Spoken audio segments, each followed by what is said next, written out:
everyone. So my next project here that I wanted to show you is I've got 4 arts and crafts oak dining chairs from a client. So they're really nice. They want them to be, the colour to be stripped back to bare wood, and they will decide if they want a clear finish or if they want a light brown. So but before that happens, the joints of the side rails to the back rail and front, they're loose, so I need to take these corner brackets off. You can see I've just started to loosen them, but you'll see there the gaps, and there's gaps at the back as well, not as much but still. So what I'm going to do is I will take these screws out and then I'll clamp it up and I'll show you.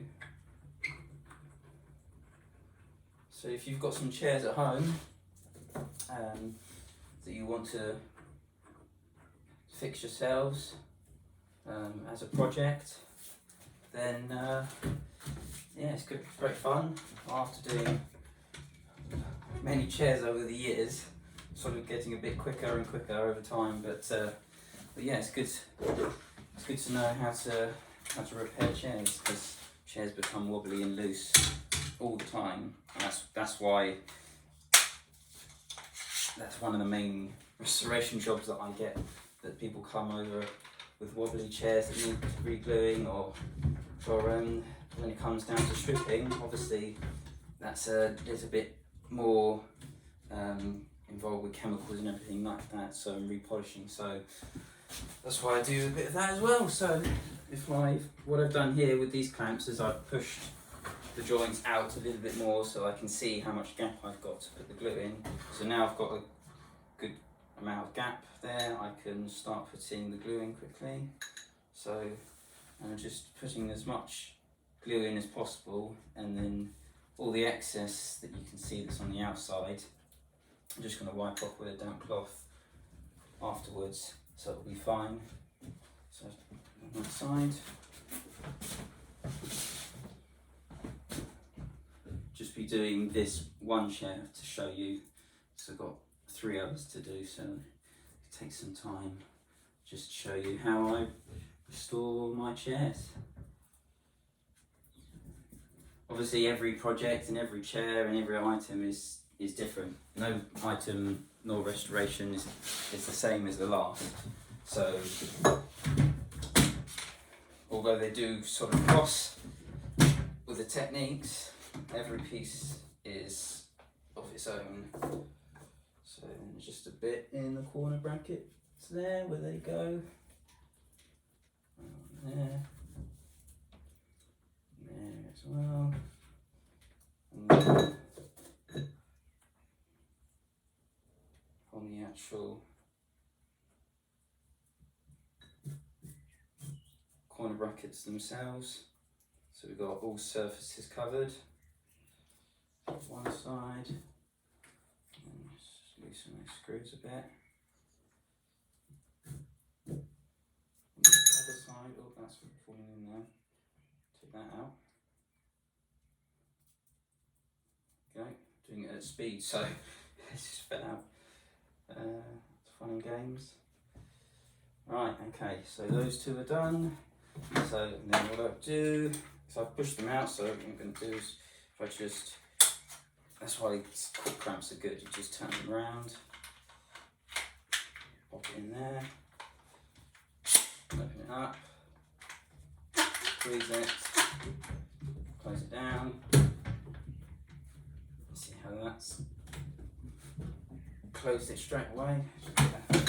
Damp cloth.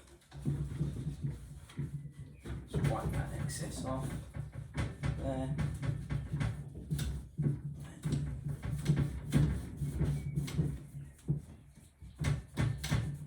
There we go. Just as I can. Right. Now if I take this off, because I like to use the sash clamps, because the sash clamps are heavy duty, so they apply a lot of pressure, whereas these are they're just quick to close up the gap. I find they just don't have as much strength from what I found, but everybody would obviously be using their own preferences.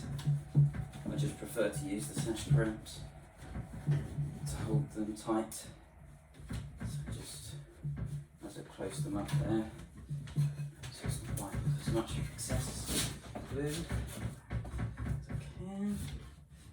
There we go, and then just quickly get this done for you to see. And then corner bracket in.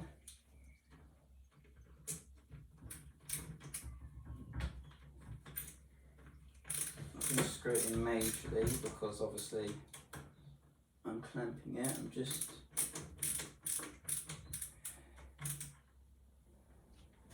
having it sitting there in the holes, just so it's biting, just so it's in the same position as it was, so I'm not creating unnecessary new holes. So because I'm only just biting, when I clamp it, it will close up properly. So because of the weight of the sash clamps, what I need to do is I need to turn it upside down like that. Because if I clamped it standing up, then the weight of the clamps would just fall off. So I just turn the chairs upside down, and then there you go, there's one clamp. See it resting on the table. Just put those behind the back there. Not needed. Rest that on the table there. What I've got here is I've got a piece of wood that I can rest it on, just to raise it up a little bit. There we go, that's better. Just depending on the height. See, that just closes it up nice and tight, and you can just keep turning, even though it's tight. You just want to get it tight as you can. Just keep those joints tight, and then the same on the other one. Squeeze past that, just so that I can show you. Like I said, if you want to do it at home, just get a couple of clamps here. Same again. Just use that same bit of wood. Let's get the same height. Same height there. Close that up. Turn the handle.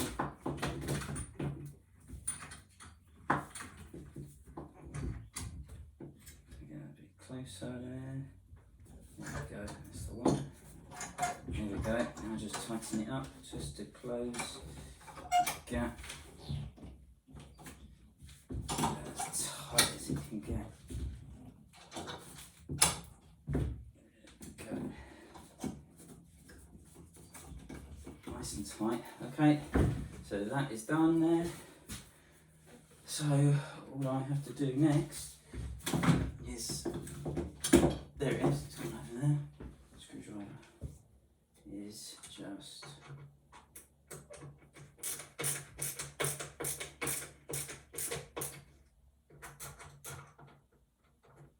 tighten these up.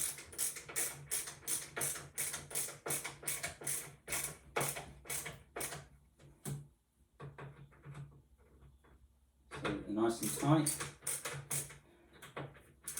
Move back into position. Obviously, like I said, I wasn't gluing them up before I tightened them up. So that one there, tighten that one. There we go, nice and tight. There we go. And then get that one squeezed out.